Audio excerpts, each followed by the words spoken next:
Time now for a look at the business headlines. Kate Moody is here. Good morning, Kate. Hi, Melissa. We begin with this very odd news from Venezuela that public sector workers get an extra day at the weekend. Yeah, for 2 whole months, rather, a 3-day weekend for about 1 million people who work in the public sector government offices in Venezuela.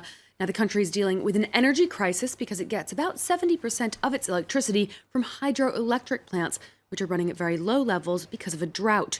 Now, skeptics have pointed out that they may well use just as much energy staying at home. Oliver Farry explains. It's an energy crisis Venezuela's president has called extreme, and now Nicolas Maduro is taking extreme measures. On Wednesday, he outlined emergency strictures to conserve electricity. Chief among them is putting public sector workers on a 4-day week for the next 2 months. Tomorrow, the special decree will be announced, establishing every Friday as a non-working day, starting on Friday of this week during the months of April and May. The president is reluctant to raise rates, but critics say the measures will be futile given low electricity prices. You have to say it's absurd, because no matter what they do to avoid using too much energy, there's always going to be that excess. I think they're paralyzing the country. It's the same. Save at work and at home. It's the very same thing. It's just like that, because what will they save on electricity at work? They'll spend at the house. It's just the same. The heart of the problem is the low water level at Guri Dam, which provides 70% of the country's electricity. Drought caused by the El Niño weather phenomenon has compounded problems caused by years of maintenance neglect.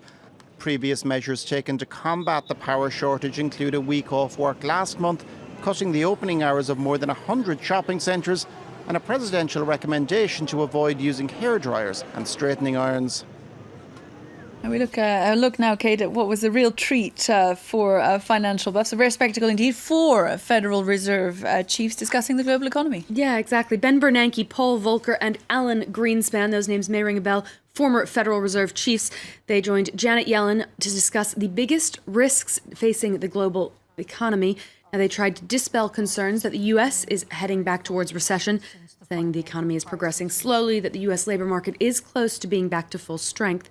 Yellen herself said that the central bank is still on track to slowly raise interest rates again later this year. Inflation is on a slow but upwards trend, she said, and she rejected recent remarks by Republican presidential candidate Donald Trump that an economic bubble could soon burst. Take a listen.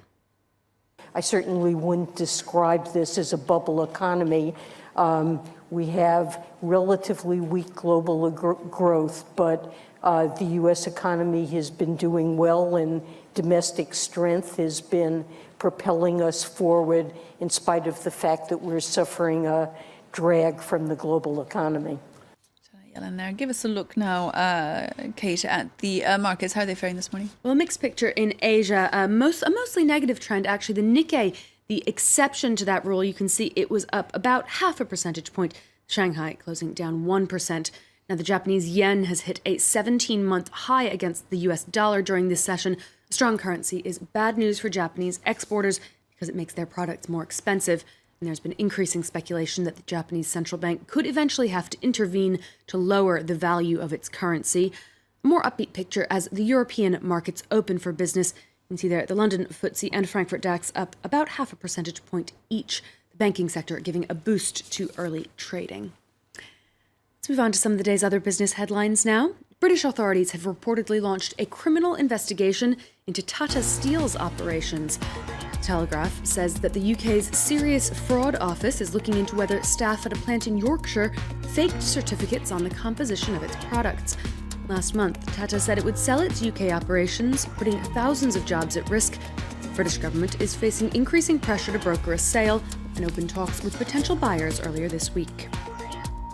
The Gap clothing chain saw its sales slip 6.5% last month, and shares dropped nearly 9% in after-hours trading. US-based retailer, which also owns Banana Republic and Old Navy, has fallen out of favor with many young shoppers and has struggled under a management overhaul. And Uber has agreed to pay up to $25 million to settle a lawsuit in California. The cities of Los Angeles and San Francisco sued the company for allegedly misleading customers in advertisements about background checks on its drivers. The fine could be as low as $10 million in the end if Uber adheres to industry regulations in the coming years. That would include meter inspections and special licenses to operate at airports. And finally, Kate, you found an unusual job opening. Yeah, this is in Tasmania, off the Australian coast, and the job that's being advertised there is Chief Wombat Cuddler. Now, Flinders Island is this small island. It's looking for someone to come spend time with Derek. He's an orphaned wombat, just a few months old. He found internet fame after a fan posted this video of him. Now, I should point out, it's actually not a full-time position, unfortunately. It's actually a contest that's being sponsored by Tourism Tasmania.